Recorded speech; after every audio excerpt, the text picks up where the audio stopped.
ಬಾಂಧವರಿಗೆ ಪ್ರಗತಿ ಚಾನಲ್ಗೆ ಆತ್ಮೀಯವಾದಂಥ ಸ್ವಾಗತ. ಇಂದಿನ ಈರುಳ್ಳಿಯ ಬೆಲೆಯನ್ನು ನೋಡಿಕೊಂಡು ಬರೋಕ್ಕಿಂತ ಮುಂಚೆ ಇನ್ನು ಯಾರು ಹೊಸದಾಗಿ ನಮ್ಮ ಚಾನಲನ್ನು ನೋಡ್ತಾ ಇದ್ದರೆ ತಪ್ಪದೇ ಸಬ್ಸ್ಕ್ರೈಬ್ ಆಗಿ. ಇಂದು ಈರುಳ್ಳಿಯ ಬೆಲೆಯನ್ನು ನೋಡಿಕೊಂಡು ಬರೋಣ ಬನ್ನಿ. ಇಂದು ಬೆಳಗಾವಿಯಲ್ಲಿ ಒಂದು ಕ್ವಿಂಟಲ್ ಈರುಳ್ಳಿ ರೇಟ್ ನೋಡೋದಾದರೆ 1200 ರೂಪಾಯಿದಿಂದ 1600 ರೂಪಾಯಿವರೆಗೆ ಒಂದು ಕ್ವಿಂಟಲ್ ಈರುಳ್ಳಿಯ ಬೆಲೆಯನ್ನು ಹೊಂದಿದೆ.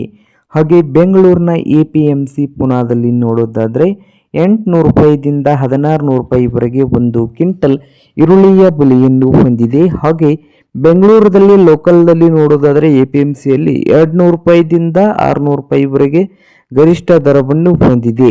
ಹಾಗೆ ದೊಡ್ಡಬಳ್ಳಾಪುರದಲ್ಲಿ ಒಂದು ಕ್ವಿಂಟಲ್ ಈರುಳ್ಳಿಯ ರೇಟ್ ನೋಡೋದಾದರೆ 1500ದಿಂದ ಹಿಡ್ಕೊಂಡು 2000 ರೂಪಾಯಿವರೆಗೆ ಬೆಲೆಯನ್ನು ಹೊಂದಿದೆ. ಹುಬ್ಬಳ್ಳಿಯಲ್ಲಿ ನೋಡೋದಾದರೆ 500 ರೂಪಾಯಿದಿಂದ 1900 ರೂಪಾಯಿವರೆಗೆ ಒಂದು ಕ್ವಿಂಟಲ್ ಈರುಳ್ಳಿಯ ಬೆಲೆಯನ್ನು ಹೊಂದಿದೆ.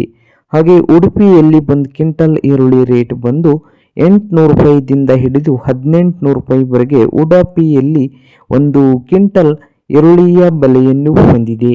ಹಾಗೆ ವಿಜಯಪುರದಲ್ಲಿ ನೋಡಬಹುದು ಒಂದು ಕ್ವಿಂಟಲ್ ಈರುಳ್ಳಿಗೆ 700 ರೂಪಾಯಿದಿಂದ 1400 ರೂಪಾಯಿವರೆಗೆ ಬೆಲೆಯನ್ನು ಹೊಂದಿದೆ. ಹಾಗೆ ಸಾಂಗಲಿಯಲ್ಲಿ 400 ರೂಪಾಯಿದಿಂದ 1500 ರೂಪಾಯಿವರೆಗೆ ಒಂದು ಕ್ವಿಂಟಲ್ ಈರುಳ್ಳಿಯ ಬೆಲೆಯನ್ನು ಹೊಂದಿದೆ. ಹಾಗೆ ಮಹಾರಾಷ್ಟ್ರದ ಕೊಲ್ಹಾಪುರದಲ್ಲಿ 400 ರೂಪಾಯಿದಿಂದ 1700 ರೂಪಾಯಿವರೆಗೆ ರೇಟನ್ನು ಹೊಂದಿದೆ. 400ದಿಂದ 1700 ರೂಪಾಯಿವರೆಗೆ ಮಹಾರಾಷ್ಟ್ರದ ಕೊಲ್ಹಾಪುರದಲ್ಲಿ ಒಂದು ಕ್ವಿಂಟಲ್ ಈರುಳ್ಳಿಯ ಬೆಲೆಯನ್ನು ಹೊಂದಿದೆ. ನೋಡಿ ರೈತರೇ.